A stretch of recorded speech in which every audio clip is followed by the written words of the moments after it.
இவாளோட பிரார்த்தனை எல்லாம் ஸ்டீவர்ட்சம் ஃபேஸ் 2 கௌஸ்துபம் retirement community நல்லா வரணும்ன்றதுதான். ஆரோக்கியமும் சந்தோஷமும் தான் பெரியவாளுக்கு முக்கியம். அத கௌஸ்துபம் ரிட்டையர்மெண்ட் கம்யூனிட்டில நிச்சயமா நீங்க உணரலாம். நாயன்மார்கள் 4வரால் பாடப்பட்ட ஸ்தலம் இது. பட்டினத்தார் வாழ்ந்த ஊர்.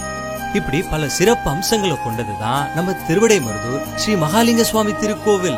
திருவாரூர் தேரழகு, திருவிடைமருதூர் திரு அழகுன்னு சொல்லுவா. அந்த திருவிடைமருதூர் ஸ்ரீ மகாலிங்க சுவாமி திருக்கோவில் பக்கத்துல 800 மீட்டர்ல அமைஞ்சதுதான் நம்ம கௌஸ்துபம் ரிட்டையர்மெண்ட் ட்ரெடிஷனல் கம்யூனிட்டி. அனந்த கோடி நமஸ்காரங்கள். நன்னா இருக்குன்னு சொல்றதுக்கு எனக்கு தகுதி கிடையாது. அவளுடைய ஆசீர்வாதம் தான் நமக்கு எல்லாருக்கும் வேணும். லூனார் கேலண்டர் படி நம்ம கால்குலேட் பண்ணி பார்த்தோம்னா அமாவாசையிலேருந்து அமாவாசைக்குள்ளே நடுப்புற வர அஷ்டமி ஸ்ராவண மாதத்தில் வரும். இல்லைன்னா பௌர்ணமியிலேருந்து பௌர்ணமி பண்ணோன்னா பகுள அஷ்டமியில் வரும். இதை பற்றி நம்ம விரிவாக கணிதம் தெரிஞ்ச ஜாதகங்கள் எல்லாம் பற்றி கரைகண்டு படித்த நமது திரு சீதாராமன் இதை விளக்குவார் என்று நினைக்கிறேன். தெரியல, ஏன்னா ரொம்ப ஆவலாக எதிர்பார்த்துட்டு இருக்கோம் அவருடைய உரையை. எப்போவுமே எந்த ஒரு நிகழ்ச்சிக்குமே மகுடம் வைத்தார் போல் அவருடைய ஒரு விரி உரை இருக்கும். அவரை மேடைக்கு வருமாறு அழைக்கிறேன்.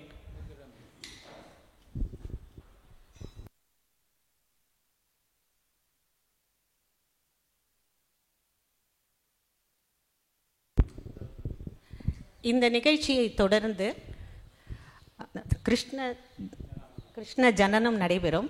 அப்போது உங்கள் எல்லாருக்குமே தெரிஞ்சிருக்கும், லைட்டெல்லாம் ஆஃப் பண்ணிடுவா. அதனால் கொஞ்சம் ஜாக்கிரதையாக பார்த்துக்கோங்க. எழுந்து பின்னாடி நம்ம சீதாராமன் சார் கிருஷ்ணரை கூடையில் வசுதேவராக மாறி கூடையில் கிருஷ்ணரை ஏந்துண்டு வந்து இங்கே தொட்டிலில் விடுவார். அதை தொடர்ந்து கிருஷ்ணரை தொட்டிலில் இட்ட ஒரு சிறிய பாடல், பாகவத கதையை ஒட்டி அப்படியே அந்த புராணத்தை சொல்கிற மாதிரி அதை தொடர்ந்து இன்னும் ஒரு பாடல், ரெண்டுமே சேர்த்து ஒரு 10 மினிட்ஸ்க்குள்ளே முடிஞ்சிடும். அதுக்கப்புறமா பூஜை, ஆர்த்தி, மகாபிரசாதம். ஸோ அந்த லைட் அணைக்கிற சமயத்தில் மாத்திரம் கொஞ்சம் எல்லாரும் ஜாக்கிரதையாக இருங்கோ. போக முடியாதவா சேர்லேயே உட்காந்துக்கோங்க. போகணும்னு ஆசைப்படுறவா கொஞ்சம் நகர்ந்து நிதானமாக போங்க. தேங்க்யூ.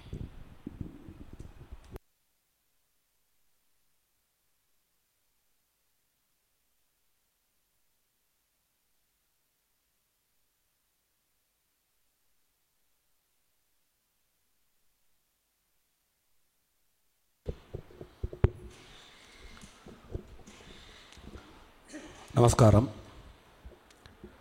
அனைவருக்கும் இனிய கிருஷ்ண ஜென்மாஷ்டமி வாழ்த்துக்கள். மற்றும் ஒரு இனிமையான அற்புதமான பக்தியுடன் கூடிய பொன்மாலை பொழுது. முதற்கண் இங்கு வழக்கம்போல் அற்புதமாக வரவேற்புரை கலந்த முன்னுரை ஆற்றிய திருமதி வசந்தி சம்பத் அவர்களுக்கு மனமார்ந்த நன்றிகளும் வாழ்த்துக்களும். அதனைத் தொடர்ந்து நாராயணியம் அருமையாக நம் முன்னே வாசித்து காண்பித்த கணேஷ் அவர்களுக்கு இதயம் கனிந்த நல்வாழ்த்துக்கள். நிறைய இது மாதிரி பண்ண சரியா. அதற்கு பிறகு மேடமே சொல்லிட்டா, ஸ்ரீவத்சத்தின் நாட்டிய தாரகை. அவங்க இன்ட்ரொடியூஸ் பண்ணும்போது எப்படி இன்ட்ரொடியூஸ் பண்ணாங்கன்னா, ஸ்ரீவத்சத்தின் நடன குரு அப்படின்னு. திருமதி சாந்தா கிருஷ்ணமூர்த்தி அவர்களுடைய ஆஸ் யூஷுவல் எவர் கிரேஸ்ஃபுல் டான்ஸ். அவங்களுடைய நிகழ்ச்சிகளில் நம்ம நுட்பமாக கவனிக்க வேண்டிய விஷயம், புதிதாக யாரையாவது உருவாக்குவாங்க அவங்க. அந்த மாதிரி இன்றைக்கி 2 குழந்தைகளை ஜம்முன்னு 2 பேரும் ரொம்ப அழகாக சீக்கிரமாக கற்றுண்டு, ரொம்ப குறிப்பாக நான் ஒரு ஸ்டூடெண்ட் ஆஃப் ஹிஸ்ட்ரி, அதுவும் குறிப்பாக ஆர்ட் ஹிஸ்ட்ரி பண்ணுறதுனால நிறைய இந்த கோயிலில் உள்ள சிற்பங்களெல்லாம் ஆராய்ச்சி பண்ணுற அந்த முயற்சியில் தொடர்ந்து ஈடுபட்டிருப்பதால் அவர்கள் இருவருடைய சிகை அலங்காரம் பெரும்பாலும் பல கோயில்களில் நாம் காணக்கூடிய பாவை விளக்கு சிற்பங்களை ஒத்திருந்ததை நீங்கள் அனைவரும் கவனித்திருப்பீர்கள் என்று கருதுகிறேன்.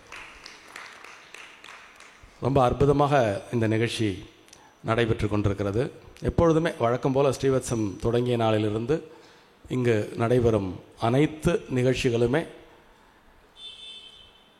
பக்தியுடன் கூடிய கலையாக அது அமைந்து விடுவதால் அது காண்போரின் மனதை கொள்ளை கொண்டு விடுகிறது என்று கூறினால் அதுவும் சற்றும் ஒரு மிகையான குற்றாக இருக்க முடியாது. வழக்கம் போல் இங்கே ட்ரெஷர் ஹவுஸ் ஆஃப் எக்ஸ்பீரியன்சஸ் என்று ஸ்ரீவத்சத்தை அடியன் கூறுவது வழக்கம். அந்த வகையில் இன்று நம்முடைய புதிதாக இறைவணக்க பாடல் பாடிய திரு குப்புசாமி அவர்களுடைய உண்மையிலே அவர் பாடும்பொழுது மாமி சொன்ன அந்த இன்ட்ரோடக்ஷனை அவர் ஜஸ்டிஃபை பண்ணார். இவர் இவ்வளோ நன்னா பாடுவாரா அப்படின்னு அவர் பாடும்போது நம்ம எல்லாம் தெரிஞ்சிட்டோம். அது மாதிரி இன்னும் நிறைய தயக்கம் இல்லாமல் எல்லாருமே முன்வர வேண்டும் என்று இந்த அருமையான கிருஷ்ண ஜென்மாஷ்டமி தினத்தன்று உங்கள் அனைவரையும் விண்ணப்பித்து கொண்டு, எண்ணிய முடிதல் வேண்டும், நல்லவே எண்ணல் வேண்டும், திண்ணிய நெஞ்சம் வேண்டும், தெளிந்த நல் அறிவு வேண்டும் என்ற பாரதியின் வரிகளை தியானித்து, மாமி இன்னைக்கு இன்ட்ரொடக்ஷன் கொடுக்கும் பொழுதே இந்த வருஷத்தில் கிருஷ்ண ஜென்மாஷ்டமி என்றைக்கு அப்படிங்கிற ஒரு குழப்பம் ஒரு சில வருடங்களில் வரும். அந்த வகையில் இந்த வருடத்தில் போன மாதமே நிறைய பேர் ஜென்மாஷ்டமி கொண்டாடியாச்சு. அப்போது ஸ்ரீவத்சத்தில் அஃபிஷியலாக நம்ம இந்த கிருஷ்ண ஜனனம் நம்ம பண்ணுறது தான் அஃபிஷியல் டே. அதுக்கு பின்னாடி தகுந்த காரணங்களும் உண்டு. குறிப்பாக நம்முடைய பாரம்பரியத்திலே பல பழமொழிகள் உண்டு. சித்திரை தொடங்கி பங்குனி வரை பல்வேறு விதமான தெய்வீகமான நிகழ்ச்சிகளை நாம் தொடர்ந்து நடத்தி கொண்டிருக்கிறோம், அவைகளில் பங்கெடுத்து கொண்டிருக்கிறோம், அவைகளை பார்த்திருக்கிறோம். அந்த வகையில் உலகம் பூராவிலும் உள்ள சனாதன தர்மத்தைச் சேர்ந்த பக்தர்கள் கிருஷ்ண ஜென்மாஷ்டமியை விமரிசையாக கொண்டாடுவது தொன்று தொட்டு உள்ள வழக்கம். நமக்கு இதுக்கெல்லாம் நிறைய வரலாற்று ரீதியாகவே எப்பொழுது எங்கெங்கெல்லாம் கிருஷ்ண ஜென்மாஷ்டமி கொண்டாடப்பட்டிருக்கிறது என்பதை வரலாற்று கண்கொண்டே நாம் விரிவாகவே ஆராயலாம்.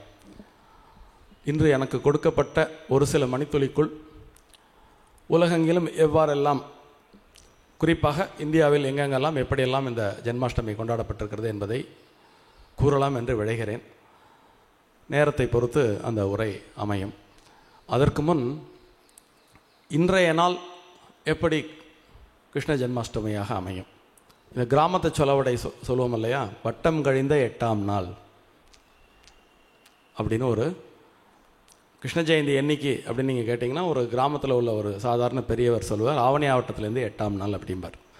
ஆவணி அவிட்டம், அது ஆவணி ஆவட்டம் அப்படின்னு நம்ம மருவி வர்றதுனால வட்டம் கழிந்த 8ஆவது நாளில் கிருஷ்ண ஜெயந்தி கொண்டாடப்படும் அப்படிங்கிறது ஒரு கிராமத்து சொலவடை.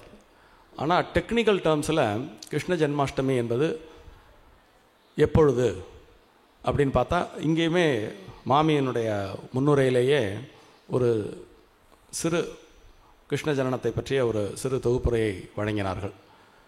அதை மீண்டும் ஒரு முறை நாம் பொருத்தி பார்ப்பது சாலச் சிறந்ததாக இருக்கும். பெருமாளுடைய 10 அவதாரங்களில் 8ஆவது அவதாரமாக வருவது கிருஷ்ண அவதாரம். அந்த 8 அப்படிங்கிறது எல்லா விதத்திலையும் இந்த அஷ்டமியில் பொருந்தி வரும். ஜென்ம அஷ்டமி, நம்ம கிருஷ்ணருங்கிற முன்னாடி பேரை சேர்த்துக்கிறோம். அது இல்லாமல் இன்றைய நாளை நம்ம என்ன சொல்கிறோம், ஜென்ம அஷ்டமி அப்படின்னு. ஜென்மம் என்றால் அவதாரம், பிறத்தல். அஷ்டமி என்றால் அஷ்டமி தினத்தில் பிறத்தல் அப்படின்னு. சரி, இப்போது ஜென்மாஷ்டமிங்கிறதுல குழப்பம் இல்லை, 8ஆம் நாளுங்கிறதுல குழப்பம் இல்லை. அப்போது எதில் இந்த வருடம் குழப்பம் ஏற்பட்டது அப்படின்னு கேட்டிங்கன்னா, அவர் பிறந்த ரோஹிணி எந்த மாதத்து ரோஹிணி? அஷ்டமி திதி, ரோஹிணி நட்சத்திரம், இது ரெண்டுடன் கூடிய சுபதினத்தில் கிருஷ்ண பரமாத்மா அவதரித்தார். இந்த கிருஷ்ணா இப்போ 10 அவதாரங்களில் இந்த ஜென்மாஷ்டமியை மட்டும் சிறப்பாக கொண்டாடுவதற்கு பெரியவர்கள் ஒரு சில காரணங்களை கூறுவர். அந்த காரணங்களில் 10 அவதாரங்களில் சிறந்ததாக கிருஷ்ணாவதாரத்தை அவர்கள் கருதுவது ஒன்று. இரண்டாவது, 10 அவதாரங்களுக்கும் மூலமான ரிசோர்ஸஸாக இருப்பது கிருஷ்ணாவதாரம் என்றும் பல பெரியோர் விளக்கம் சொல்லியிருக்கிறார்கள். அதனால் வெறுமனே ஜென்மாஷ்டமி அப்படின்னு சொல்லிட்டாலே அது கிருஷ்ண ஜென்மாஷ்டமி தான். ஸோ ஆவணி மாதத்தில் வரக்கூடிய ரோஹிணி அது மட்டுமல்ல அதற்கு அளவுகோல். கிருஷ்ணபட்சத்தில் வரக்கூடிய ரோஹிணி கிருஷ்ணபட்சமாக இருக்க வேண்டும், ஆவணி மாதமாக இருக்க வேண்டும், அன்றைக்கு ரோகிணி நட்சத்திரமும் கூடியிருக்க வேண்டும். ஸோ இந்த மூன்றும் என்று ஒன்று சேருகிறதோ அதுவே கிருஷ்ண ஜென்மாஷ்டமி அப்படின்னு ஜோதிட ரீதியாக ரொம்ப நன்னா இதை நிரூபிச்சுட்டு போயிருக்கா. இப்போ போன மாதம் கொண்டாடப்பட்டப்போ ஆடி மாதமாக இருந்தது. அந்த ஆடி மாதமாக இருந்ததால் இப்போ இந்த ஃபார்முலா வந்து அதில் செட் ஆகலை. ஸோ இந்த மாதம் ஆவணி மாதமாகவும் இருக்கிறது, இன்று அஷ்டமியாகவும் இருக்கிறது, ரோகிணியாகவும் இருக்கிறது. இதில் ரொம்ப நுட்பமான இன்றைக்கி அறிவியல் வளர்ந்து விட்டதால் வந்து எப்போ ரோகிணி ஆரம்பிச்சது, எப்போ அஷ்டமி ஆரம்பிச்சதுங்கிறத நம்ம துல்லியமாக பார்க்கலாம். அதை தாண்டி இந்த கிருஷ்ண ஜென்மாஷ்டமிக்கு இன்னொரு அளவுகோலும் உண்டு. ராமர் ஜனித்தது பகல் வேளையில், கிருஷ்ணர் ஜனித்தது இரவு வேளையில். ஸோ அதனால் இந்த மூன்றும் கூடி வரக்கூடிய காலமாகவும் இருக்க வேண்டும், அது இரவு நேரமாகவும் இருக்க வேண்டும். அப்படி நீங்கள் பார்த்தா போன மாதத்தினால் இன்றைய மாதத்தினால் ரெண்டுலேயும் கம்பேர் பண்ணும்பொழுது நேற்று இரவு 8 மணியிலிருந்து இன்று இரவு 8 மணி வரை அஷ்டமி இருக்கிறது. இல்லை சாரி, இன்று காலை 4 மணியிலிருந்து நாளை காலை 3 மணி வரைக்கும் அஷ்டமி திதி இருக்கிறது.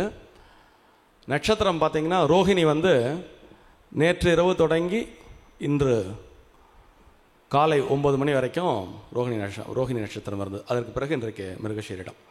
ஸோ இப்போ இந்த அஷ்டமியும் ரோஹிணியும் கலந்த இரவாக நேற்றைய இரவு பொழுது இருந்தது. அதனால் இன்று தான் வந்து டெக்னிக்கலாக வந்து பார்த்திங்கன்னா இன்றைக்கு ஜென்மாஷ்டமியை கொண்டாடுவது தான் இந்த அத்தனை விஷயங்களையும் பொருந்தி வரக்கூடிய நாளாக. போன மாத தேதியையும் இந்த மாத தேதியையும் நம்ம கம்பேர் பண்ணோம்னா முன்னோர்கள் என்னென்ன சட்டமெல்லாம் இந்த கிருஷ்ண ஜென்மாஷ்டமிக்கு சொன்னார்களோ அந்த சட்டமெல்லாம் இன்று பொருந்துகிறது. அது மட்டுமல்லாமல் கிருஷ்ணபட்சத்தில் வரக்கூடிய அஷ்டமியாகவும் இது இருக்கிறது. அது ஒரு முக்கியமான ஒரு க்ரைட்டேரியா இதை ஃபில்அப் பண்ணும்போது. ஸோ இந்த வகையில் எந்த விதமான சந்தேகமும் மனக்லேசமுமின்றி நாம் தாராளமாக இன்றைய தினத்தில் ஜென்மாஷ்டமியை கொண்டாடலாம். ஸோ முதற்கண் அடுத்தது மாமி சொன்னா இல்லையா, அவர் பிறந்தது சிறைச்சாலையில். அந்த கதை உங்கள் எல்லாருக்கும் தெரியும். சுருக்கமாக கம்சனுக்கு ஒரு அசரீரி வருகிறது, உன் தங்கைக்கு பிறக்கக்கூடிய 8வது குழந்தையின் மூலமாக உனக்கு மரணம் ஏற்பட போகிறது அப்படின்னு. அப்போ அவர் உடனே ரொம்ப ஒன்றுமறியாத அப்பாவியாக இருக்கக்கூடிய தேவகியையும் வசுதேவரையும் சிறையிலே அடைத்து விடுகிறார். தேவகிக்கு பிறக்கக்கூடிய முதல் 6 குழந்தைகளை ஈவிரக்கமின்றி கொன்று வீசி விடுகிறார். இரவும் பகலும் பெரும் காவலை அவர்கள் மீது செலுத்தி தூங்காமல் கண்காணிக்க வேண்டும் என்று உத்தரவிட்டு அந்த 7வது குழந்தையும் 8வது குழந்தையும் பிறந்தவுடனே எனக்கு இதே மாதிரி அழித்து விட வேண்டும் அப்படிங்கிற ஒரு சட்டமும் ஏற்றி அதுக்குரிய ரிசோர்ஸஸை கிரியேட் பண்ணி பெரும் அந்த அரண்மனையில் ஒரு மிகப்பெரிய காவலை அவர் ஏற்படுத்துகிறார். ஆனால் கிருஷ்ணர் வந்து அந்த பரம்பொருளுடைய வடிவம் அல்லவா.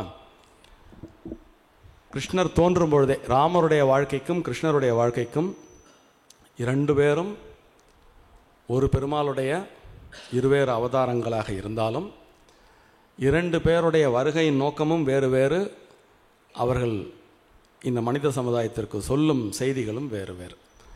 ராமர் எத்தனை சோதனைகள் வந்தாலும் ஒரு சாதாரண மனிதன் அந்த சோதனைகளை ஒரு இயல்பாக மனித ஆற்றலுக்கு உட்பட்டு எப்படி அதை எதிர்கொள்ள முடியுமோ அப்படி எதிர்கொண்டு அந்த வாழ்வை நடத்தி காட்டினார். ஆனால் அக்கிரமக்காரர்களுடைய திறனும் அவர்களுடைய ரிசோர்ஸஸும் அவர்கள் சமுதாயத்தில் காட்டக்கூடிய அரக்க குணமும் மலிந்து ஓங்கிய நிலையில் நேரம் என்பது ராமர் கடைபிடிச்ச மாதிரி 14 வருஷம்லாம் காத்துட்டு இருக்க முடியாது. டக்கு டக்கு டக்கு டக்கு டக்குன்னு வதம் பண்ணிட்டு போகணும். அப்போது பிறக்கும் பொழுதே மாயக்கண்ணனாக அவர் அவதாரம் எடுக்க திருவுளம் கொண்டு பிறக்கும் பொழுதே அந்த லீலைகளை ஆரம்பித்து விடுகிறார். இப்போ இவ்வளவு கடும் காவல் கம்சன் நியமித்திருந்தாலும் அந்த குழந்தை பிறக்கும் நேரத்தில் அந்த அரண்மனையில் உள்ள காவலாளிகள் அனைவரும் அவர்களை அறியாமல் தூங்கி விடுகிறார்கள். ஸோ குழந்தை பிறந்த உடனே எல்லா கதவும் திறந்துடும். தேவகியும் வசுதேவரும் குழந்தைய தலையில் வச்சுட்டு யமுனா நதியை தாண்டி கோகுலத்துக்கு வர்ற வரைக்கும் பார்த்தீங்கன்னாக்கா எல்லாம் ஸ்டாண்ட் ஸ்டில்லாக மாமி சொன்ன மாதிரி அந்த ஒரு சில நொடிகள் அல்லது ஒரு சில நிமிடங்கள் என்று வைத்துக்கொள்ளலாம். அந்த காலகட்டத்தில் அந்த அரண்மனையில் யாருக்குமே எந்த அவேர்னஸுமே இல்லை. கோகுலத்துக்கு அவர் சென்று விடுகிறார். சென்ற பிறகு அங்கே யசோதையிடமும் நந்தகோபரிடமும் இந்த குழந்தையை விட்டுவிட்டு அவர்கள் திரும்ப வந்து அந்த சிறைச்சாலையில் இருந்து விடுறார்கள். அதற்கு பின்னாடி உள்ள கதையெல்லாம் உங்களுக்கு தெரியும். ஸோ அதனால தான் உங்களுக்கு நந்தகோபரும் யசோதையும் தான் நம்ம இந்த கிருஷ்ணருடைய கதையில் அவர்கள் இருவரும் வளர்ப்பு தாய் தந்தையராக இருந்தாலும் குழந்தை கிருஷ்ணனை சீராட்டி பாராட்டி பாலூட்டி வளர்த்த அந்த பெருமையெல்லாம் அதனால தான் யசோதைக்கு ஒரு பாட்டே கோபாலகிருஷ்ண பாரதின்னு நினைக்கிறேன். என்ன தவம் செய்தனை, தேவகிக்கு அந்த பெருமை போகவே இல்லை. என்ன தவம் செய்தனே அப்படின்னு யசோதையை பார்த்து அந்த பாட்டை பாடினாங்க நிற்க. இப்போது இந்த இடத்துல கிருஷ்ண ஜனனம் இங்கே உட்காண்டிருக்கும்போது சில ஒரு கொஞ்சம் காலத்தால் பின்னோக்கி போகணும். சில விஷயங்கள் எல்லாம் நாம் திட்டமிட்டு நடத்த முடியாது. அதாவது கடவுளுடைய பெரும் கருணையும் அன்பும் ஆசீர்வாதமும் இருந்தால் மட்டுமே ஒரு சில நிகழ்ச்சிகளெல்லாம் பின்னாளில் குதிரும் என்பதற்கு சான்றாக சில விஷயங்களை இங்கே எண்ணிக்கொண்டு அமர்ந்திருந்தேன். சரியாக 13 ஆண்டுகளுக்கு முன்பு 2012 நாங்கள் இந்த துவாரகாபுரின்னு திருவிடைமருதூரில் நம்ம ஒரு நகர் போட்டிருந்தோம். அதில் வந்து கிருஷ்ண மந்த்ரா என்ற ஒரு அப்பார்ட்மெண்ட் கட்டினோம். அந்த காலகட்டத்தில் இந்தியா லெவலில் ஐட்ரான்னு ஒரு அமைப்பு சென்னை டெல்லியில் அவர்கள் வந்து எங்களை தேர்ந்தெடுத்து எங்களுக்கு ஒரு Indian construction and design award அப்படின்னு ஒரு அவார்டு ஒன்று கொடுத்தாங்க 2012. அந்த காலகட்டத்தில் நான் இந்த லேண்டை வந்து நாங்கள் வாங்கிட்டோம். இந்த லேண்டை வந்து பின்னாடி ஒரு ப்ரொமோஷனுக்காக வாங்கிட்டோம். பெரிய திட்டமிடலாம் அப்போ இல்லை, என்ன இதில் பண்ண போகிறோம் அப்படிங்கிற திட்டமிடலாம் அப்போ இல்லை. ஸோ அந்த அவார்டு வாங்கிறதுக்காக டெல்லிக்கு வந்து நவம்பர் 12, 2013 நினைக்கிறேன், 2013 டெல்லிக்கு போயிருந்தேன். அன்றைக்கு உங்களுக்கு எல்லாருக்கும் தெரியும், அடியன் கிருஷ்ண பிரேமி அண்ணாவுடைய ஒரு மனம் கவர்ந்த டிவோட்டிஸ் அப்படிங்கிறது உங்களுக்கு தெரியும். அப்போ நாங்கள் போகும்பொழுது ஸ்ரீ அண்ணாவாசன் மதுரா 12ஆம் தேதி நாங்கள் போகிறேன், 13ஆம் தேதி எனக்கு அவார்டு ஃபங்க்ஷன். அங்கே போய் இறங்கின உடனேயே அங்கே அவருடைய ஒரு சில செக்ரட்டரிஸுக்கு ஃபோன் பண்ணேன், அண்ணா எங்கே இருக்கா அப்படின்னப்போ மதுராவில் இருக்கார் அப்படின்னு. ஸோ உடனே நான் ஒரு கேப் எடுத்துகிட்டு மதுராவுக்கு போயிட்டு ஒரு 10 நிமிஷம் தான் மதுராவில் அண்ணா ஒரு உபன்யாசம் பண்ணிட்டு இருந்தார். இந்த உபன்யாசத்தில் கலந்துட்டு ஒரு 2-3 நிமிஷம் அண்ணாவோட உரையாடி விட்டு திரும்ப கிளம்பிட்டேன். அந்த அவார்டு ஃபங்க்ஷன் முடிச்சுட்டு திருப்பி ஃப்ளைட்டில் சென்னை நோக்கி வரும்பொழுது எனக்கு தோணித்து இந்த நகருக்கு என்ன பேர் வைக்கலாம் அப்படின்னு. மதுரா போயிட்டு கிருஷ்ண பிரேமி அண்ணாவை பார்த்துட்டு வந்ததுனால இந்த நகருக்கு மதுராபுரி அப்படின்னு பேர் வைக்கலாம் அப்படிங்கிற எண்ணம் எனக்கு அப்போ வந்தது. ஸோ இந்த நகருக்கு அப்படித்தான் மதுராபுரி என்ற பெயர் அமைந்தது. மதுராவில் போய் பிரேமி அண்ணாவை பார்த்துட்டு வரும்பொழுது ஃப்ளைட்டில் when I am coming back from Delhi to Chennai அப்போ எனக்கு இந்த யோசனை வந்தது, இதுக்கு பேர் வந்து மதுராபுரின்னு வைக்கணும் அப்படின்னு. ஸோ அப்போ மதுராபுரின்னு அது பேர் வச்சோம். அதுக்கப்புறம் இங்கே இப்போ எத்தனை கிருஷ்ண ஜனனம் இங்கே நடக்கிறது பாருங்கள். இப்போ கிட்டத்தட்ட இது வந்து அது வடமதுரை என்றால் இது தென்மதுரை ஆக விளங்கி கொண்டிருக்கிறது, உங்களால் விளங்கி கொண்டிருக்கிறது அப்படிங்கிறத அந்த இடத்துல நான் ஒரு அண்டர்லைன் பண்ண ஆசைப்பட்றேன். நான்லாம் நினைக்கவே இல்லை அப்போ மதுராபுரின்னு பேர் வச்சப்போ. அப்போது இந்த மாதிரி ஒரு அப்பார்ட்மெண்ட்ஸ் இங்கே கட்ட போகிறோம், அதில் வந்து இந்த மாதிரி 2 கோயில் கட்ட போகிறோம், அந்த கோவிலில் வருஷம் இந்த மாதிரி திருவிழாக்கள் எல்லாம் நல்ல பக்த மகாஜனங்களுடன் பக்திபூர்வமாக இப்படி கிரமமாக கொண்டாடுவோம் என்பதெல்லாம் அப்பொழுது தோன்றவில்லை. அப்போது இதெல்லாம் ஏதோ ஒரு சக்தி, நம்மை மீறிய சக்தி நம்மை வழி நடத்துகிறது அப்படிங்கிறதுக்கான ஒரு சான்றாக நம்ம இதை எடுத்துக்கலாம். இன்று இன்னும் சற்று நேரத்தில் இந்த மதுராபுரியில் இந்த ஜென்மாஷ்டமி அன்று கிருஷ்ணன் அவதரிக்க போகிறார். இப்போது எப்படியெல்லாம் நீங்கள் கொண்டாடுறீங்கிறத பார்த்த உடனே தான் இன்றைய உரையை நான் வந்து என்ன தகவல்கள் இங்கே உங்களுடன் பகிர்ந்து கொள்ளலாம் என்று நான் நினைக்கும் பொழுது, பொதுவாகவே கலாச்சாரம், கலை, பக்தி இதெல்லாம் ஒரு சமுதாயத்தில் முகிழ்ந்து பொது இடங்களில் மட்டுமே பரிமளிக்கும். இது ஒரு கடந்த 2000 வருட வரலாற்று ஆய்வை நாம் மேற்கொண்டு பார்த்தால் பெரும்பாலும் இது போன்ற நிகழ்வுகள் எல்லாம் ஒரு நகரம் சார்ந்த அல்லது பேரூர் சார்ந்த ஆலயங்களில், அந்த காலத்திலேருந்தே சமஸ்தானங்கள், ராஜதானிகள், ராயல் கோர்ட் இந்த மாதிரி இடங்களில் மட்டுமே எப்படியெல்லாம் நடைபெறுமோ அப்படி ஸ்ரீவத்சத்தில் ஒவ்வொரு நிகழ்வும் உங்களுடைய அற்புதமான பக்திபூர்வமான பங்களிப்பால் நிகழ்ந்து கொண்டிருக்கிறது என்று கூறினால் அது சற்றும் மிகையாகாது. ஸோ இங்கு பக்திபூர்வமாக நடைபெறக்கூடிய நிகழ்ச்சிகள் எவ்வாறெல்லாம் இந்தியா பூரா நடக்கிறதுங்கிறத நான் இன்றைக்கி அதை அப்படி கொஞ்சம் நேரம் ஒத்து பார்த்துன்னு இருந்தேன். அப்படி அங்கங்கெல்லாம் நடக்கிறது மாதிரி குறைவின்றி ஸ்ரீவத்சத்திலும் நடக்கிறது. இப்போ இந்த ஜென்மாஷ்டமி அப்படிங்கிறது வந்து பார்த்திங்கன்னா இந்தியா லெவலில் ஒரு வரலாற்று கண் கொண்டு பார்த்தால் கிருஷ்ணர் பின்னாடி துவாரகா அப்படின்னு ஒரு பெரிய நகரத்தை நிர்மாணித்தார். நான் அந்த வரலாற்று காலத்துக்கே போகிறேன். துவாரகையில் எப்படி ஜென்மாஷ்டமி கொண்டாடப்பட்டதோ, மதுராவில் எப்படி ஜென்மாஷ்டமி கொண்டாடப்பட்டதோ, பிருந்தாவனத்தில் எப்படி ஜென்மாஷ்டமி கொண்டாடப்பட்டதோ, அந்த விதத்தில் ஸ்ரீவத்சத்திலும் கிருஷ்ண ஜென்மாஷ்டமி கொண்டாடப்பட்டு கொண்டிருக்கிறது. இன்றளவும், அன்று தொடங்கி இன்றளவும் உலகின் பல்வேறு நாடுகளில் இந்த கிருஷ்ண ஜென்மாஷ்டமியானது தொடர்ச்சியாக கொண்டாடப்பட்டு கொண்டிருக்கிறது. இது எதை காட்டுகிறது என்றால், பாரதியார் வந்து இந்த சுதந்திர போராட்ட காலகட்டத்தில் ஒரு அருமையான பாடல் ஒன்று பாடியிருப்பார். எல்லா செப்பு மொழி 18 எனில் சிந்தனை ஒன்றுடையால். இந்த பாரத மாதாவை, இந்த பாரத தேசத்தை ஒரு பெண்ணாக உருவகித்து அந்த பெண் பேசும் 18 மொழிகள், அவளுக்கு 18 மொழிகள் தெரியும். அன்றைய தேதியில் அஃபிஷியலாக இருந்த லாங்குவேஜஸை பாரதியார் குறிப்பிட்டார். இந்தியாவில் இன்னும் பல மொழிகள் பேசப்பட்டு கொண்டிருக்கின்றன. ஆனால் அவள் ஒரே மாதிரி தான் சிந்திக்கிறாள். 18 மொழியில் வல்லவளாக இருந்தாலும் அவளுடைய சிந்தனை என்பது 18 மொழியிலும் ஒன்றாகத்தான் இருந்தது என்ற பொருள்பட செப்பு மொழி 18 எனிற் சிந்தனை ஒன்றுடையால் என்று பாரதியார் கூறியிருப்பார்.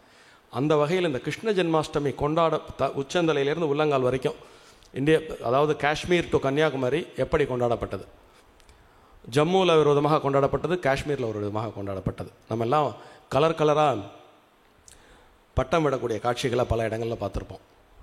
இது முதலில் இந்த பட்டம் விடும் காட்சி தொடங்கிய இடம் ஜம்மு. பட்டம் விடுவதற்காக அவர்கள் தேர்ந்தெடுத்த முதல் விழா கிருஷ்ண ஜென்மாஷ்டமி. ஜம்மு பகுதியில் உள்ள மக்கள் எல்லாம், நான் சொல்கிறது ஒரு 1500-2000 வருஷத்துக்கு முந்தி உள்ள வரலாறு. 2000 வருடங்களுக்கு முன்பே இந்த கிருஷ்ண ஜென்மாஷ்டமி என்று மக்கள் எல்லாம் வந்து விதவிதமான பலகாரங்கள் செய்து கலர் கலராக பட்டம் எல்லாம் வரைஞ்சு அந்த பட்டத்தை விதவிதமாக விட்டு சாயங்கால நேரத்தில் இப்போ நம்ம சாப்பிட்றோம்ல, இது எல்லாமே வந்து பார்த்திங்கன்னா இந்தியா பூராமே இந்த வெள்ளச்சீடையும் உப்புச்சீடையும் காமனாக காஷ்மீர் டு கன்னியாகுமரி இருக்குது. கிருஷ்ண ஜெயந்தி அன்று நாம் செய்யக்கூடிய பலகாரத்தில் மற்றபடி அந்தந்த ரீஜனுக்கு தகுந்த மாதிரி சில பலகாரங்கள் மாறும், இந்த பானகங்கள் மாறும். ஆனால் இந்த வெள்ளச்சீடையும் உப்புச்சீடையும் தமிழ்நாட்டிலேருந்து காஷ்மீர் வரைக்கும் கிட்டத்தட்ட ஒரு 2000 வருஷமாகவே எல்லா இடத்துலையும் சேர்த்து இதை வந்து ஒரு நைவேத்திய பொருளாக கொண்டாடி கொண்டிருக்கிறார்கள் என்பது ஒரு வரலாற்று தகவல். இது ஒரு எதேச்சையான தகவல் இல்லை. இப்போ இன்றைக்கி கம்யூனிகேஷன் வளர்ந்துருக்கு. இன்றைக்கி வந்து டெலிஃபோனாக இருக்கட்டும், வாட்ஸ்அப் மெசேஜாக இருக்கட்டும், இன்ஸ்டாகிராமாக இருக்கட்டும், லைவ் ஒரு 2000 வருஷத்துக்கு முந்தி உள்ள கம்யூனிகேஷனை நீங்கள் பாருங்கள். நம்ம இந்த தலைமுறை, என் தலைமுறையே நான் வந்து எல்லா விதமான வளர்ச்சியும் பார்த்துருக்கேன். உங்களுக்கெல்லாம் என்னை விட கூட இன்னும் ஈஸியாக இதை புரிஞ்சுக்க முடியும். ரேடியோலேருந்து நம்ம பார்த்துருக்கோம், ரேடியோ, டேப் ரெக்கார்டர், அதுக்கப்புறம் அதுக்கு முந்தின தலைமுறையில் லெட்டர், அதுக்கு முந்தின தலைமுறையில் 200-300 வருஷத்துக்கு முந்தி, 500 வருஷத்துக்கு முந்தி நீங்கள் பாருங்கள், லெட்டர் கூட சாத்தியம் இல்லை. ஓலை, யாரான ஒரு ஓலை கொண்டு போகிறதுக்கு ஒரு மேன் பவர் வேணும். ஸோ அப்போ காஷ்மீர் டு கன்னியாகுமரி, இந்த பக்கம் கிழக்கு வந்து பார்த்திங்கன்னா அஸ்ஸாம், அதையும் தாண்டி தூர கிழக்கு நாடுகளெல்லாம் கூட கிருஷ்ண ஜென்மாஷ்டமி கொண்டாடப்பட்டதற்கான வரலாற்று தரவுகள் உண்டு. அப்போது ஒரே நாளில் இப்போ இந்த நம்மளுடைய ஆன்மீகம் ஸ்பிரிச்சுவாலிட்டி அப்படிங்கிறது வெறும் மூட நம்பிக்கை சார்ந்தது அல்ல. ஜோதிடம் என்பது அற்புதமான ஒரு கணிதம். எல்லா இடங்களிலும் இந்த ஜென்மாஷ்டமி ஒரே நாளில் சரியாக கொண்டாடப்பட்டிருக்கிறது. அசாம், மணிப்பூர்லலாம் பார்த்திங்கன்னா இந்த கிருஷ்ணருடைய ஜனனத்தை பேஸ் பண்ணி அங்கே நிறைய நடன காட்சி, அந்த நடனக்கலையில் பார்த்திங்கன்னா கிருஷ்ணருடைய ராசலீலா தவிர்க்க முடியாத ஒன்று. அது இந்தியாவின் ஒவ்வொரு பகுதியிலும் ஒவ்வொரு விதமாக கொண்டாடப்பட்டது. மணிப்பூரில் ஒரு டான்ஸ் ஃபார்மில் இது கொண்டாடப்படும். ஒரிசாவில் ஒரு டான்ஸ் ஃபார்மில் கொண்டாடப்படும். ஸ்ரீ ஜெயந்தி, கிருஷ்ண ஜெயந்தி அப்படிங்கிற பேரை இந்தியாவுக்கே கொடுத்தது வெஸ்ட் பெங்கால். வெஸ்ட் பெங்காலில் ஸ்ரீ ஜெயந்தின்னு சொன்னால் கிருஷ்ண ஜென்மாஷ்டமி, கிருஷ்ண ஜெயந்தின்னு சொல்லுவாங்க. ஸ்ரீ ஜெயந்தின்னு மொட்டையாக சொன்னாலே அது கிருஷ்ண ஜெயந்தி தான். ஸோ வெஸ்ட் பெங்கால் இந்தியாவினுடைய கலை இலக்கிய பக்தி வரலாற்றில் அன்றும் இன்றும் என்றும் ஒரு தவிர்க்க முடியாத ஒரு இடத்தை பிடித்திருக்கிறது என்று கூறினால் அது மிகையாகாது. இப்போது கிழக்கு வங்கம், மேற்கு வங்கம்னு சொல்கிறோம். இன்றைக்கும் பங்களாதேஷ் ஒரு முஸ்லீம் நாடாக இருந்தாலும் பங்களாதேஷில் கிருஷ்ண ஜென்மாஷ்டமி அஃபீஷியலாக நேஷனல் ஹாலிடே. பாகிஸ்தானில் ஆப்ஷனலாக நேஷனல் ஹாலிடே. இன்றைக்கும் பாகிஸ்தானில் கராச்சியில் ஜென்மாஷ்டமி அங்கே இருக்கக்கூடிய மைனாரிட்டி ஹிந்துக்களால் கொண்டாடப்படுகிறது. ஜம்முவில் காஷ்மீரில் ஒருபடி, காஷ்மீர் எல்லாத்துலேயுமே ஒரு முன்னோடி. இந்தியாவினுடைய பக்தி ஞான வரலாற்றில் காஷ்மீரில் தான் ஃபஸ்ட்டு ட்ரேஸ் கிடைக்கிறது. ஜரம் சதம் அப்படின்னு இந்த ஜென்மாஷ்டமியை அவங்க கொண்டாடுறாங்க. சப்தமி அன்றைக்கே கொண்டாடத்தை தொடங்கிடுவாங்க. ஏன்னா இப்போ நம்ம சொன்னோம்ல, இப்போ நேற்று இரவுலேருந்து இன்று இறக்கு வரைக்கும் இப்போ இந்த 2 நாள் சம்மந்தப்படுறது இல்லையா. அதனால் ஆதி காலத்துலேருந்து காஷ்மீரில் இந்த கிருஷ்ண ஜென்மாஷ்டமிங்கிறது முதல் நாளே விரதம் இருந்து, முதல் நாளே பகவத்கீதையிலிருந்து ஸ்லோகங்கள் பாடுறது, பாகவதத்தினுடைய 10வது சாப்டரை எடுத்து இரவு முழுவதும் இது மாதிரி கோயிலில் பொது இடங்களெல்லாம் ஓதுவது. அடுத்த நாள் நிறைய பட்சணங்கள்லாம் தயார் செய்து அடுத்த நாள் சாயங்காலம் வரைக்கும் அந்த கொண்டாட்டங்கள்லாம் முடித்து அடுத்த நாள், அதாவது இப்போ நம்ம கொண்டாடுற இந்த நேரம் இருக்கு இல்லையா, இந்த நேரம் வரை விரதம் இருந்து அதற்கு பிறகு அவர்கள் தயாரித்த அனைத்து தின்பண்டங்களையும் இறைவனுக்கு நிவேதனமாக வழங்கி பிரசாதமாக எடுத்து உண்ணுவது காஷ்மீர் பண்டிட்ஸ் நான் சொல்கிறது 2000 வருஷத்துக்கு முந்தைய ஜென்மாஷ்டமியை அவர்கள் கொண்டாடிய விதம். ஸோ காஷ்மீரில் ஒரு விதம், ஜம்முவில் ஒரு விதம், உத்தரப்பிரதேசத்தில் ஒரு விதம், கேரளாவில் ஒரு விதம், ஆந்திராவில் இன்னொரு விதம். ஆந்திராவில் பார்த்திங்கனாக்க ஒவ்வொரு வீட்லேயும் உள்ள ஆண் குழந்தையோ பெண் குழந்தையோ கிருஷ்ணராக அவர்களை அன்றைக்கு அந்த சிறு குழந்தைய கிருஷ்ணராக பாவித்து அந்த குழந்தையவே வழிபடுவாங்க. பூரி ஜெகநாத்தில் பார்த்திங்கனாக்கா பெரிய ரத யாத்திரையுடன் கூடிய வழிபாடாக அமையும். இன்றைய திருநாளில் இன்றைக்கி இன்னொரு விசேஷமும் சேர்ந்திருக்கிறது. எல்லாமே இந்த வரலாற்று கண் கொண்டு பார்த்தால் பெரிய ஆச்சரியமாக இருக்குது. உங்களுக்கு எல்லாருக்கும் தெரியும், போதேந்திரால் காஞ்சி மடத்தினுடைய பீடாதிபதியாக பொறுப்பேற்று காஞ்சி மடத்தை வழிநடத்தியவர். காசிக்கு சென்று அவருடைய இயற்பெயராகிய புருஷோத்தமன் என்பது மாறி போதேந்திராலாக மாறியது காசியில் அவருக்கு ஒரு உத்தரவு கிடைக்கிறது, நீ போய் ராமநாம மகிமையை உலகம் பூராம் பறைசாற்றுவதான் உன்னுடைய வேலை என்று. அப்படி அவர் காசியிலிருந்து திரும்பி வரும்பொழுது பூரி ஜெகநாத்தில் நடந்த ஒரு சம்பவம் தான் அவருடைய வாழ்க்கையை தலைகீழாக மாற்றி போட்ட ஒரு சம்பவம். பூரி ஜெகநாத்தில் தான் அவருக்கு இனிமே என் வாழ்நாள் முழுக்க நான் ராமர் ராமர் ராமர் என்றே தான் என் வாழ்நாள் இறுதி வரை வாழ்வு செல்லும் என்று சபதம் எடுத்துக்கொண்டு நம்ம கோவிந்தபுரத்தில் உட்காந்து அவர் ராமநாமத்தை உலகம் பூரா சொல்லி அங்கே அவர் சமாதி அடைந்து இன்றும் கூட அங்கு ராமநாமா ஒலித்து கொண்டிருக்கிறது என்பதை சில பெரியோர் உணர்ந்து நேரடியாக கேட்டு சொன்ன பல நிகழ்வுகள் நடப்பதுண்டு நிற்க. அந்த வகையில் இன்றைக்கு ஸ்ரீ ஸ்ரீ விட்டல் அண்ணா அவர்கள் புதிதாக ஒரு ரதம் தயாரித்து இந்த ஜென்மாஷ்டமியை ஒரு ரத யாத்திரையுடன் இன்று காலை கொண்டாடி முடித்திருக்கிறார். ஸோ இப்படி இந்தியா பூரா இன்னைக்கு உலகம் பூராமே கொண்டாடுறாங்க. நான் ரீசெண்டாக ஒரு தகவல் கேள்விப்பட்டேன். ஆஸ்திரேலியா பக்கத்தில் இருக்கக்கூடிய ஃபிஜி என்ற ஒரு ஐலண்ட் இருக்கு இல்லையா, அந்த ஐலண்டில் கிட்டத்தட்ட ஒரு கடந்த 40-50 ஆண்டுகளாக இந்த கிருஷ்ண ஜென்மாஷ்டமி உற்சவத்தை 8 நாட்கள் கொண்டாடுகிறார். அதாவது இன்னைக்கு ஃபைனலாக கிருஷ்ணர் ஜனனம் ஆரம்பிக்கிறதுனா இதுலேருந்து 8 நாள் முன்பு ஆரம்பித்து 8 நாட்கள் இதே போல் பாகவதம்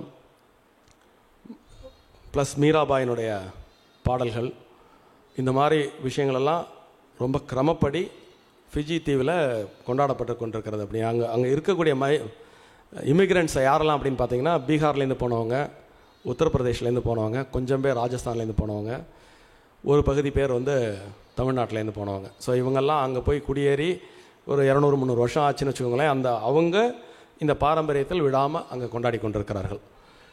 இப்போது இன்றைக்கி அமெரிக்காவில் கேட்கவே வேண்டாம். So entire America is brimming with Hindu cultural activities. நான் வந்து பல இடங்களில் கனால பார்த்துருக்கேன். அதற்கான அங்கீகாரம் சமீபத்தில் வந்து பார்த்திங்கன்னா, அரிசோனா மாநில கவர்னர் வந்து கிருஷ்ண ஜென்மாஷ்டமிக்கு இந்துக்களுக்கு பூரா வாழ்த்து தெரிவித்தார். இஸ்கான் இன்டர்நேஷ்னல் கிருஷ்ணா கான்ஷியஸ்னஸ் இயக்கத்தை வந்து அவர் ஆதரித்து பேசினார். கரீபியன் ஐலாண்ட்ஸ்லாம் வந்து பார்த்திங்கனாக்கா இன்றைக்கி கிருஷ்ண ஜென்மாஷ்டமி கொண்டாடப்படுகிறது. ஸோ இந்த இடதுசாரி சிந்தனை அப்படிங்கிற ஒரு விஷயம், இந்த டீப் ரூட்டட் கல்ச்சர், இதை அழிக்கிறதுக்கு எவ்வளவோ முயன்று பார்த்தது. ஆனால் அது ஒரு பெரிஃபரல் அட்டாக் மட்டும்தான் அதால் பண்ண முடியும். அதை டீப் இம்பேக்ட் பண்ணி இதை அழிச்சுடலாம் முடியாது. அதுக்கெல்லாம் இப்போ நீங்கள்லாம் பெரும் சாட்சி. நீங்கள்லாம் இப்படி கொண்டாடுறது வந்து வரும் தலைமுறைக்கு நீங்கள் விட்டு செல்லக்கூடிய ஒரு பிரம்மாண்டமான பங்களிப்பு என்றே இதனை கூற வேண்டும். ஏன்னா ஒரு வயதிற்கு மேல் வந்து ஒரு இடத்துலேருந்து இன்னொரு இடத்துக்கு இடம்பெயர்வது உடலியல் ரீதியாக எவ்வளோ கஷ்டம் அப்படிங்கிறது 50 வயது தாண்டின உடனே எனக்கே இப்போ புரியுறது. 50 வயசு தான் தாண்டி இருக்கு. இப்போயே வந்து உடல் உபாதைகள், ஒரு இடத்துலேருந்து இன்னொரு இடத்துக்கு நடந்து போகிறது, ஒரு இடத்துல ஒரு மணி நேரம் உட்காடுறது, இந்த மாதிரி ஆடுறது பாடுறதெல்லாம் எங்களால் முடியுமான்னு தெரியல. உங்கள் வயசில் இப்போ நீங்கள் மாமி 80 வயசில் இங்கே வந்து ஆடிட்டு போனா இல்லையா? ஸோ இதெல்லாம் வந்து எங்களுக்கு 80 வயசு ஆகும்போது சாத்தியமா அப்படிங்கிறது தெரியாது. ஸோ நீங்களெல்லாம் அந்த கலாச்சார பின்புலத்தில் இருந்து வளர்ந்து வாழ்ந்து இன்றும் அதை வாழ்வியலாக கடைபிடிப்பதனால் உங்களுக்கு சர்வசாதாரணமாக அது சாத்தியமாகிறது. இப்படி எளிமையாக மாமி சொன்ன மாதிரி கூடி கழித்தல் என்பது இயல்பாக உங்களுக்கு எளிமையாக இருக்கிறது.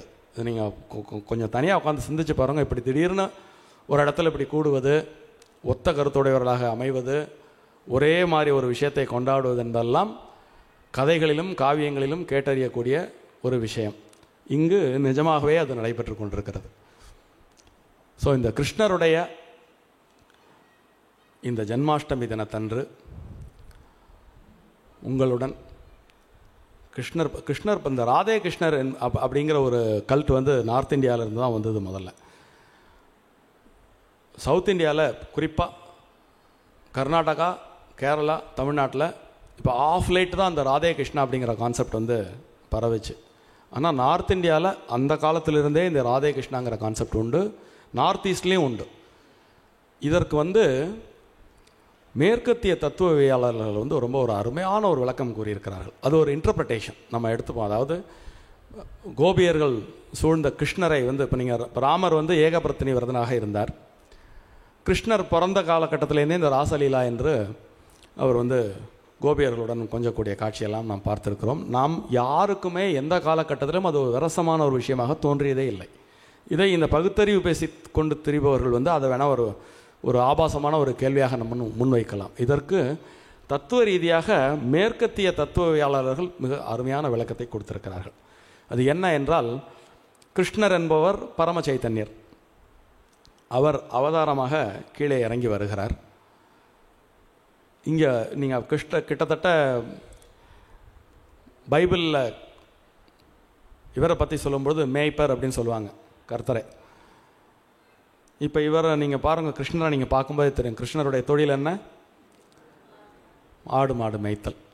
ஸோ நல்ல மேய்ப்பர் அப்படின்னு நம்ம முதல்ல நீங்கள் டைம் லைனில் எடுத்துட்டாலுமே ஹிந்துயிசம் வரலாற்றியலாளர்களே ஒத்துக்கொண்டது தான். வேதகால நாகரிகத்தை ஒத்துக்கொண்டால் வேதத்தில் எல்லா விதமான தரவுகளும் நமக்கு கிடைக்கிறது.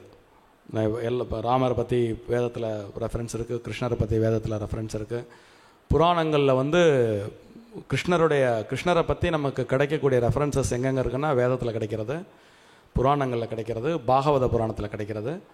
ஸோ இப்போ கிருஷ்ணருடைய இருப்பு, அப்புறம் மகாபாரதம் என்ற பெரும் காப்பியத்திலே கிருஷ்ணருடைய இருப்பு நமக்கு தெரியுது. இதெல்லாம் வந்து பார்த்திங்கன்னா இதனுடைய காலகட்டம் எவ்வளோ பெரிய வரலாற்று விற்பனர்கள் வந்து அப்படி இப்படின்னு டிலே பண்ணி சொன்னாலுமே எளிமையாக ஒரு 2500 வருடத்துக்கு முன்னாடி கொண்டு வர முடியாது. 2500 வருடங்களுக்கு முன்னாடி தான் போகும்.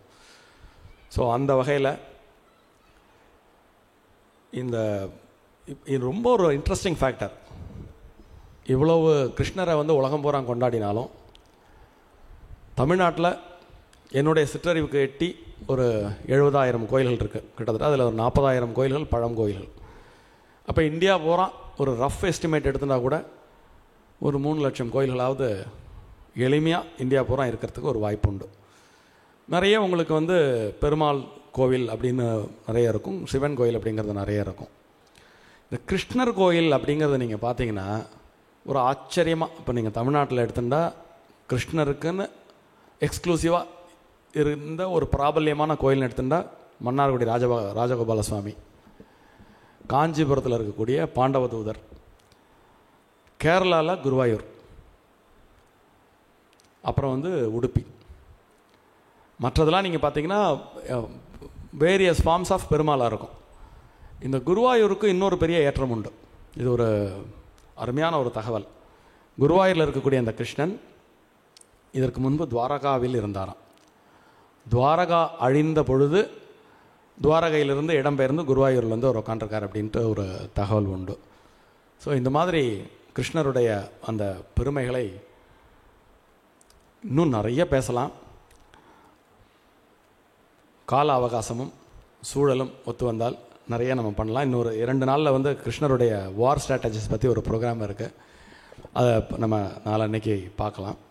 இன்றைக்கு இங்கே மாமி சொன்ன மாதிரி நமக்கு அமைந்த பட்டாச்சாரியாரும் சரி, கோவில் குருக்களும் சரி, அவர்களெல்லாம் ரொம்ப பக்தி ஸ்ரத்தையுடன் அவர்களுடைய காரியங்களை ஆற்றுவதால் இது மாதிரியான விஷயங்களெல்லாம் நமக்கு ரொம்ப எளிமையாக கிடைக்கிறது.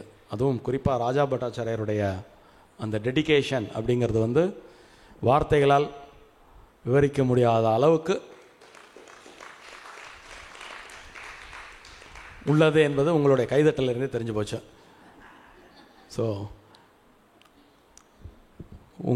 உங்கள் அனைவரைப் போல நானும் அந்த கிருஷ்ண ஜனனத்தை ஆவலுடன் எதிர்பார்த்து உங்களுடன் இந்த இனிய மாலை பொழுதிலே உரையாட கிடைத்த ஒரு வாய்ப்பை பெருவாய்ப்பாக எண்ணி மகிழ்ந்து நன்றி கூறி விடைபெறுகிறேன். நன்றி.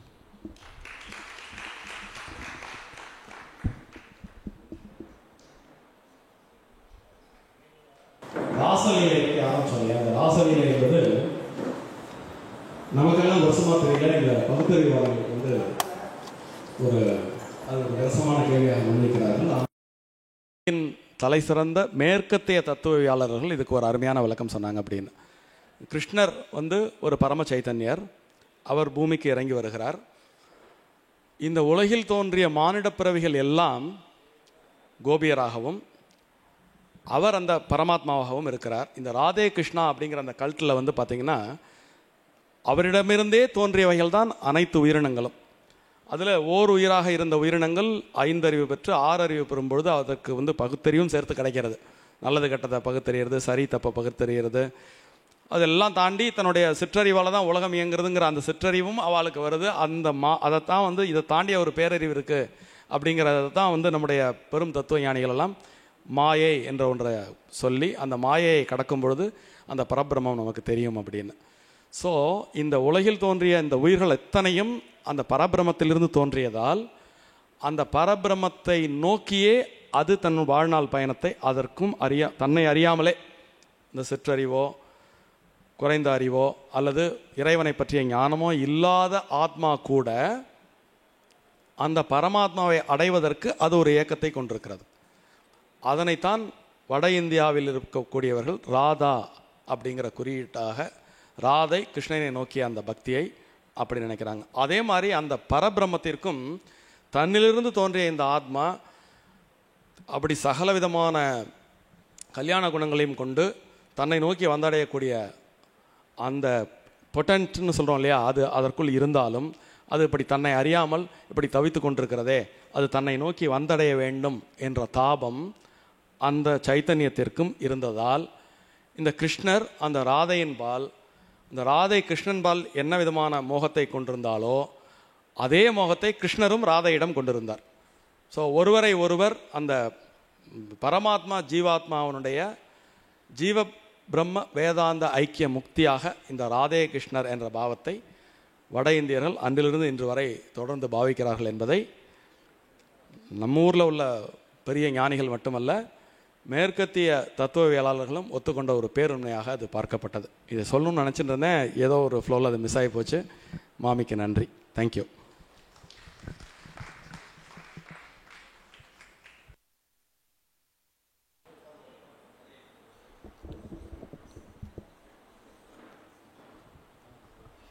எப்போவுமே சீதாராமன் சாரோட உரை அப்படின்னா ரொம்ப எதிர்பார்ப்புகள் இருக்கும். எல்லாரும் நிச்சயமாக அதை ஒத்துப்பேன்னு நினைக்கிறேன். எப்படி யசோதைக்கு வாய் திறந்து அகில உலகத்தையும் கிருஷ்ணர் காமிச்சாரோ அதே மாதிரி இன்றைக்கி நமக்கு அப்படியே ஒரு விஷுவல் ட்ரீட்டு. உலகம் முழுக்க இங்கேயே உக்காந்துட்டுருக்கோம், உலகம் முழுக்க எப்படி கிருஷ்ண ஜெயந்தி கொண்டாடுறா அப்படிங்கிறத அழகாக ஒரு மணி நேரத்துக்குள்ளே ரொம்ப அழகாக நமக்கு விரிவாக சொல்லியிருக்கார். இன்னும் நிறைய உங்கள்கிட்டருந்து அடிக்கடி இந்த மாதிரி பாஷ்யம் எங்களுக்கு கிடைக்கணும். அப்புறம் அவர் எப்போவுமே ஒரு வரலாற்று மாணவனாக இருக்கிறதுனால அவரோட ஸ்பீச்சில் எப்போவுமே ஃபேக்ட்ஸ் நிறையா இருக்கும். ஏதோ மேலோட்டமாக பேசாமல் ஆழ அமிழ்ந்து ஆராய்ந்து நிறைய விஷயங்களை நம்ம அவர்கிட்ட ஸ்பீச்சிலேருந்து கற்றுக்கலாம். அந்த வகையில் இன்றைக்கும் ஒரு மகுடத்தில் பதித்த வைரமாக இன்றைக்கி அவரோட சொற்பொழிவு இருந்தது. அதற்கு அவருக்கு எனது மனமார்ந்த நன்றிகள். இப்பொழுது கிருஷ்ண ஜனனம். யாருக்கெல்லாம் சாரோட பின்னாடி போகணுமோ லைட்டை அணைக்கிறதுக்கு முன்னாடி கொஞ்சம் அங்கே போய் நின்றுக்கோங்க, நான் அப்புறம் லைட்டை அணைக்க சொல்கிறேன். கூட்டமாக எல்லோரும் போகலன்னா அப்படியே இருந்துருங்கோ, ஜஸ்ட்டு ஒரு 4-5 பேர் போனால் கூட போதும்.